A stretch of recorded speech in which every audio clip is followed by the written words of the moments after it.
Our next speaker, Georgia Papas, and the Australian, the food, the contents, the creator, best in the Malaysia. So she learned how to turn the passion into profit using the WordPress. In her talk, Monetize Your Hobbies with WordPress. She will share how it transformed the hobbies into the growing the online brand. So let's welcome the Georgia. Awesome, thank you. Thank you. All right, so you've been listening to me all day as your MC, but I am the last speaker now, so I hope everyone is not too sleepy.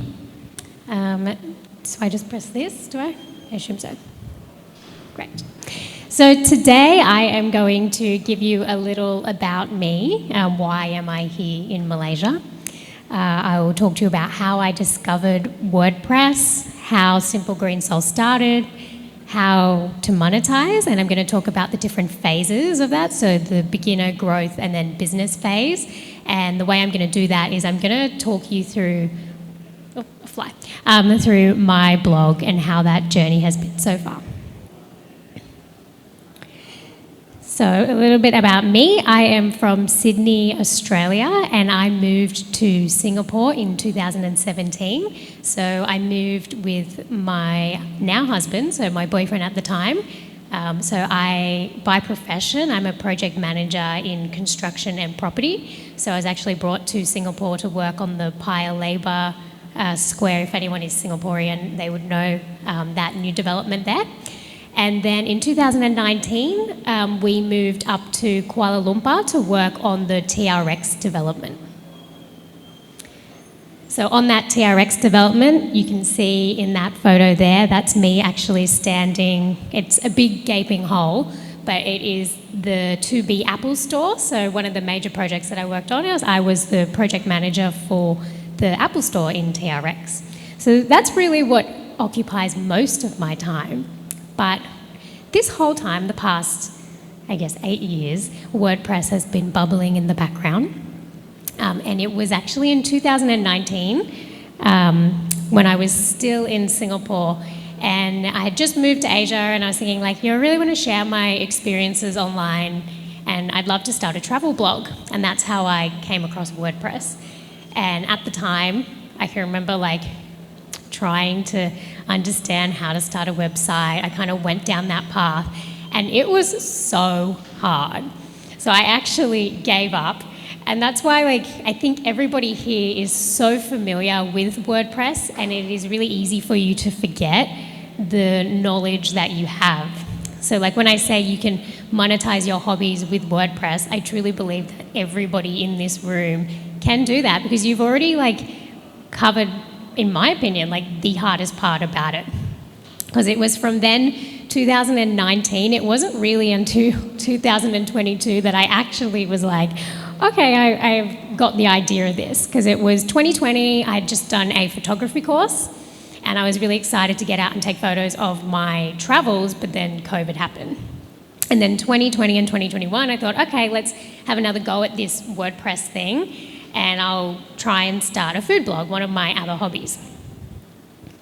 So it was 2020-21 I finally learned how to use WordPress, and then 22-23 is when I started getting into a little bit of video content, but not really what the style is that I do today.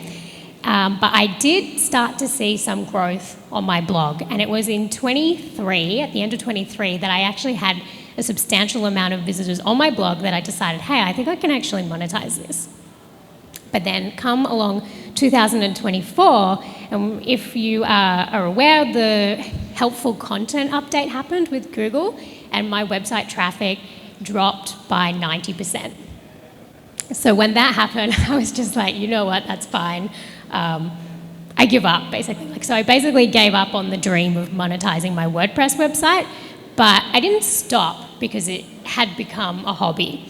So instead of focusing on everything that you're told to target high volume searches and to to structure your content around that. I really just started to develop my own recipes and share them on Instagram and TikTok. And so in that year, in 2024, it's really when I grew my Instagram. So now I've got just over 40,000 followers on my Instagram and almost that on my TikTok as well. And then what happened was only about 4 months ago, or 3 or 4 months ago, next thing you know, Google has picked up all of this social media activity that's happened, and it is recognizing that, and my traffic has increased to higher than what it was before the helpful content update. So, today I'm going to talk to you about how to monetize. So firstly, and I'm going to do it like as if we're starting together. So firstly, you need to choose a profitable niche.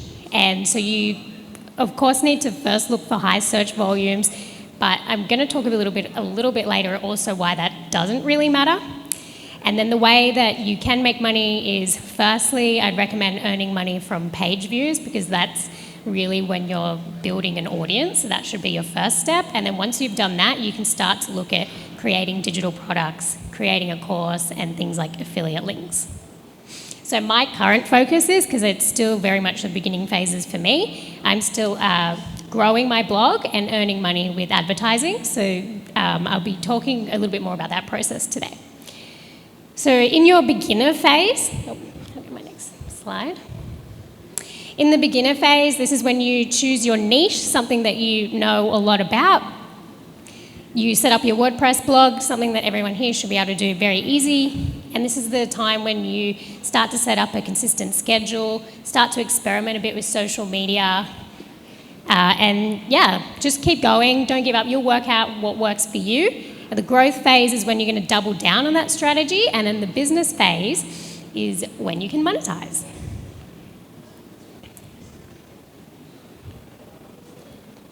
So I want you to imagine that you are starting your blog now and you're going to choose your niche. So it's a hobby that you have, something that you're knowledgeable about. It could be like maybe you're really good at budgeting, you're good at golf, or you don't even have to be good about it, you can just really like it. Something that you could talk about forever. And the way to test this, the best way to do this is come up with 3 content buckets. So for example, mine is healthy plant-based recipes. So 3 content buckets for me could be like smoothies, tropical fruits, and tempeh. And can I just like write an endless amount of ideas around those topics? And if the answer is yes, then that is a good niche. Now, of course, keyword research is important. So for me, I'm just going to do like a high level search to see if people are looking for like this type of recipes. And you can see that when I use Uber Suggest. I've never actually met anyone that recommends Uber Suggest, but for me it is when I signed up, it was a one-time lifetime subscription service. So I think at the time it costs more now, but I think I paid about $150 and that's for life. Whereas I know a lot of people will recommend key search, things like that, but it is something like $15 a month, and like it adds up. And I personally don't think that keyword research needs to be that exact. So I know a lot of people don't recommend that, but honestly, I just haven't found it to be that important. I think you just want to get an idea if it's a high volume search or a low volume search. So again, going through, if we're pretending to be me at the beginning of my blog, and I've decided what my niche is, I then do a little bit of research, and one of them is, say, for example, I talk a lot about tropical fruits, and I do recipes around that. So, for example, how to eat a papaya, that is quite a high volume search, and the SEO difficulty is actually low. So then this is like absolute gold to find, but it is rare to find things like that. So even if the SEO difficulty is very high, you shouldn't really worry about it, because the next thing you can do with that strategy is I would recommend you find something like, for example, the jackfruit ice cream, which although it has a low search volume, it's going to be something that you can easily target. And if you just build up enough posts around the niche and you really tell Google like, hey, I am the tropical fruits lady. I do recipes about this, and whenever I post it, you should bump me right up to the top. And eventually what will happen is those high volume searches, like even if they're difficult in the SEO category, it's going to bump you up for that as well.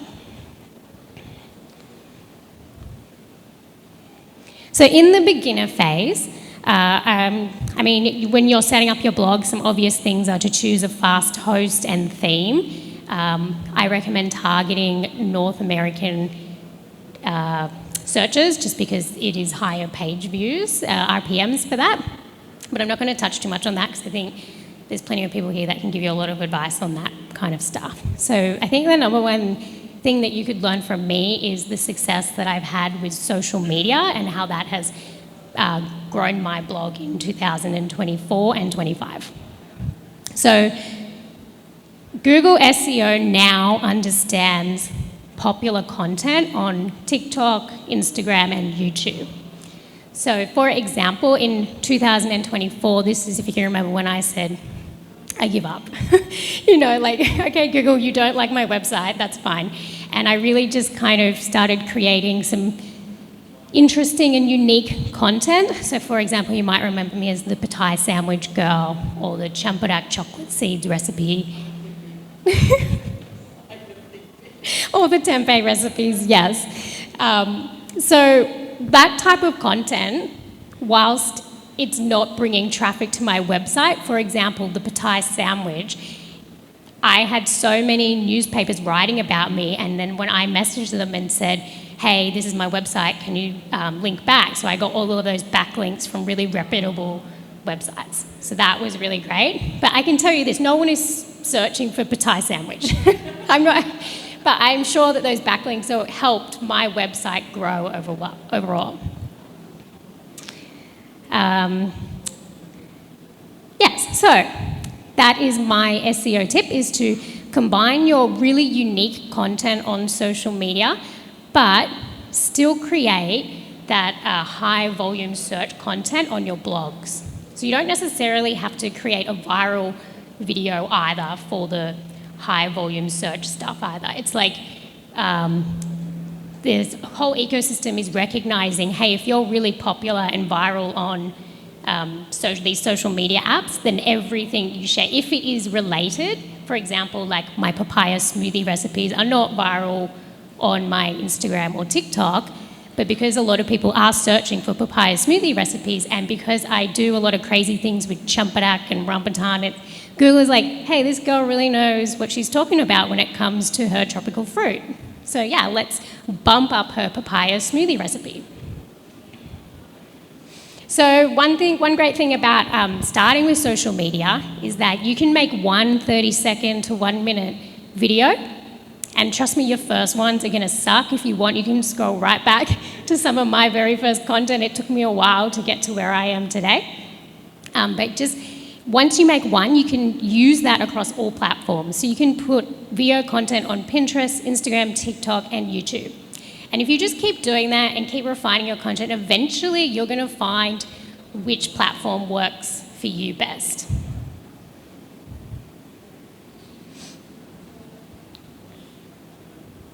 So what I'm going to do now is I'm going to walk you through my process now. So it's basically like we're in the growth phase, I say beginner phase. This is the growth phase actually, because I've kind of nailed down now my strategy. And if you've imagined your niche in your head as I talk through this, you can just yourself imagine how you would do this. So what I do is, here I have decided that I'm going to make a rambutan juice recipe. So the first thing I do is first I create the recipe, right? But so that I've already got the recipe, and then the first thing I do after that is I create the video content. So I always say I'm a content creator first, WordPress second, but WordPress is where I make all my money. So then I set up my camera and I make my rambutan juice, and I share that on Instagram, TikTok, and YouTube. And I write up my caption, like I write my own captions with my own recipe. And then once I've done that, I go to ChatGPT. And you can see on the right there, that is the prompt that I put into ChatGPT. So it's huge. But it's basically, I just say to ChatGPT, you are an experienced food blogger, you specialise in tropical fruits, you're Australian, you live in Malaysia. Like, I give a very detailed prompt. I say, this is the caption to my Instagram post, here is the link to the video, please use the video to enhance my method, my recipe method. And then I say, and please target these Google SEO searches, because I've done my keyword research on Uber Suggest already, which, by the way, once I've made my mind up that I'm going to make rambutan juice, whether Uber Suggest says it's high volume or low volume, I don't care. I mean, if it's high volume, that's great. But even if it's low volume, because it is so well defined in my niche, it is building my authority with Google, I don't worry about it. So even if 30 people are searching for it, it is good because it will bump up the kind of tropical fruit stuff that people are searching for. So now ChatGPT has written I do all my own photography as well. So now ChatGPT does all the writing for me, and all I need to do is copy paste that into my blocks on my WordPress. So another SEO tip that I have is that all of my photos are my own photography. So I do what I call one hero shot. So you can see that's at the top there. And then all the other recipe process shots, I actually just take screenshots from my videos and just like put them together. So like when you're scrolling on my blog post, you can just kind of view them in order.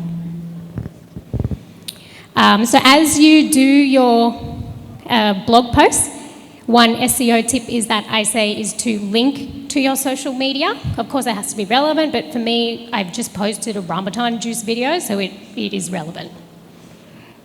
And then another SEO tip is that know what relevant blog articles that you're going to link to. So you can include this in your prompt to ChatGPT and have one paragraph right at the beginning of your blog post and link to all of those naturally, but then also link to them if it makes sense throughout the blog article.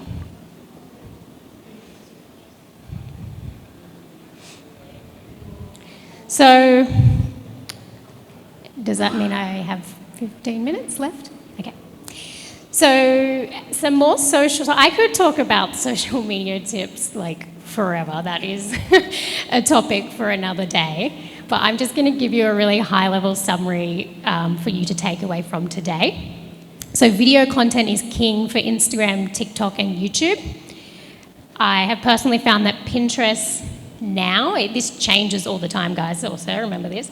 Pinterest is doing really well with static images, so I'm actually not focusing on my Pinterest at the moment just because I'm finding that my Instagram, TikTok, and YouTube video content is way more powerful with Google. So Pinterest only brings in traffic from Pinterest, which at the moment, because I'm not creating so much static content, it's just the time cost for me. So when you're going to think about which platforms to use, so think about it like this. So TikTok is an outreach platform. So TikTok will always show your content to new viewers. And then Instagram and YouTube are really good platforms for growing a community. So personally, I've found that my Instagram is where I have the most engagement, and my Instagram and my TikToks, because my TikToks get a lot of engagement from new people, but my Instagram is, it's the same community commenting over and over again. So that can be really valuable in the future when you want to release things like a course or a digital product. So it takes, honestly, about 2 to 3 reels a week, and you need to be consistent with that, with a niche, for approximately 6 months before you start to see real growth.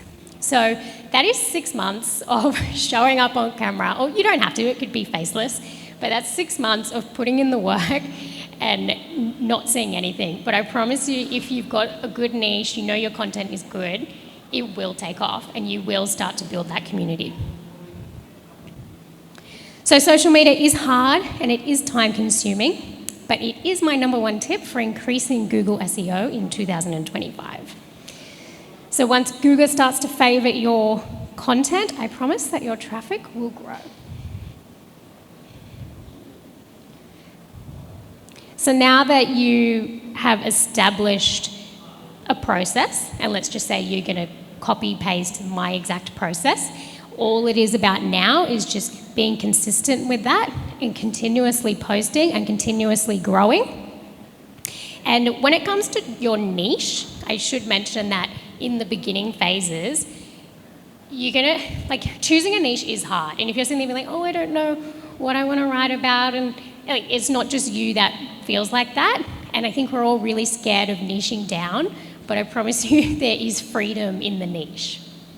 Once you decide what those 3 things are or that you're going to write about, you do them really well and you grow with those, and then you can expand onto the next couple of things. And whatever those 3 topics you talk, like, you might have an idea about what those 3 topics are going to be, but eventually your community is going to tell you what they want to see from you. So for example, I like tempeh. My community really likes tempeh. So tempeh has now become one of my things. All right, and then now you're onto the business phase, and this is exciting because it's time to monetize all of your hard work that you've been doing. So something that you may not know is that you can actually apply for Journey by Mediavine once you hit 10K sessions per month, which if you follow the process that I have just outlined to you, I'm sure you can reach that within 6 months to 1 year. And then the great thing about that is they're going to help you with your emails, because you can sign up for Grow Email and they help you grow that, and it helps you on the journey to then Mediavine at 50,000 sessions. And then there is a typo here. The Raptive is 100,000 page views per month. So there are so many advertising networks that you can sign up with, but these are the ones that I recommend because they generally pay the most and they're best for site speed and things like that. So this is why you want to aim for North American views and sign with, I mean, I know it sucks, we're like centering ourselves around the Americans, but it really is the fastest and easiest way to monetize. So that is all. I'm going to ask for questions.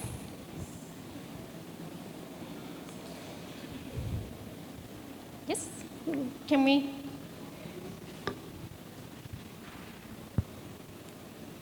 Oh, we're going to bring you a microphone. Good afternoon. You have a very wonderful Instagram, very tempting. And then all is a very Malaysian flavor. That's wonderful. Okay, I'm just curious, how much time per week you spend on this kind of posts or Instagram posts? So when I was growing in 2024, I was posting 3 reels a week. And to give you an idea of how much, so I mean, ignoring all of the time it takes to learn the skills, which takes really long. But once that's all nailed down, so for 3 reels, that will generally take me filming, 1 whole day of filming, and then maybe like half day of editing. And then I need probably like another day and a day and a half to do the blog post creation. So it's almost a full week. It's not full time, but again, just reminding you that that's once I've got my system done. Like when I first started, I can just remember being so frustrated. I'm like, oh, my videos, they just like, they don't look how you want them to look, and it takes you hours and hours and hours. But yeah. Questions? For your videos, because you do post up on YouTube and as well as the other platforms, right? So do you record in landscape or portrait? So I do all of my videos in portrait. So right now it's like I mean, I'm not consistent with my YouTube posting, but only just because I really prioritize my Instagram and my TikTok because that's what is showing up on Google. for So me. do you post up as YouTube Shorts when you have time? I do, yeah. Oh, okay, all right. Can I ask a question, Georgia? Yes. Thanks for the lovely presentation. Thanks for sharing your journey. One question, you mentioned in your presentation that your social media presence drove traffic, gave you Google traffic, right? Traffic to your, so was that branded traffic? People search with your domain name or with your own name, or was that non-branded traffic? I'm just curious to know how social media contributed to your Google traffic. Yeah, it's a good question because it is like hard to say like exactly what it was. But firstly, what first ignited it was because I was basically getting like, you know, my traffic had dropped, and then it was about September in 2024 I started getting my first viral videos. And what I was, because I put my recipes in the caption now, but what I was doing was I was saying, for the full recipe, go to simplegreensoul.com, blah, blah, blah. So I was getting maybe like 600, 1,000 visits in like one day from people who wanted the recipe. So it was like, I think that was one of the first things alerting Google, like, hey, you don't think this is popular, but people do, obviously, because they're coming directly. It was that. And then it was also, I guess, backlinks. But then also I was getting traffic. People were searching simple green soul recipes. Pattaya sandwich girl, like stuff like that. But then now what I find is it's just that my consistent engaged content on Instagram and TikTok is also showing up.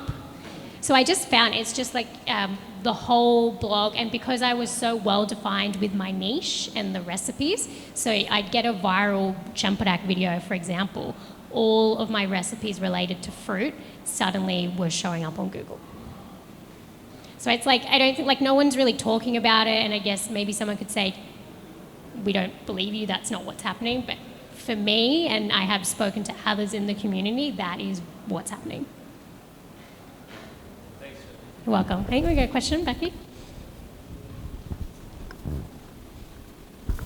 So, coming from blogging community, I can relate to what you are saying. So, apart from Google right now, right? So, I'm just curious, what's your second and third platform, or where do your traffic come from apart from Google? Like, is it TikTok? Like, is it just giving you social proof, like social signal to Google saying that, you know, I know that's the way forward, right? Like, you know, there's the path forward for our blogging community. But do you just get comments and, you know, creating a community but not traffic? Or do you also get traffic, you know, out of it? Yeah.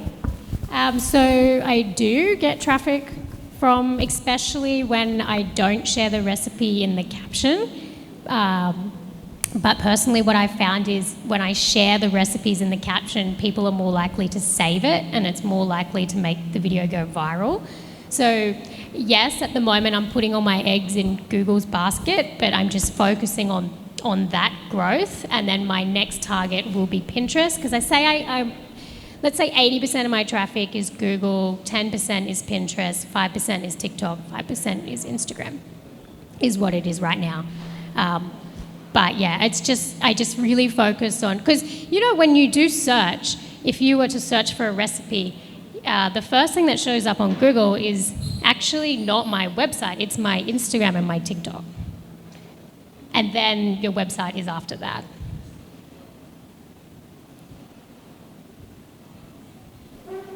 Yeah. Any questions?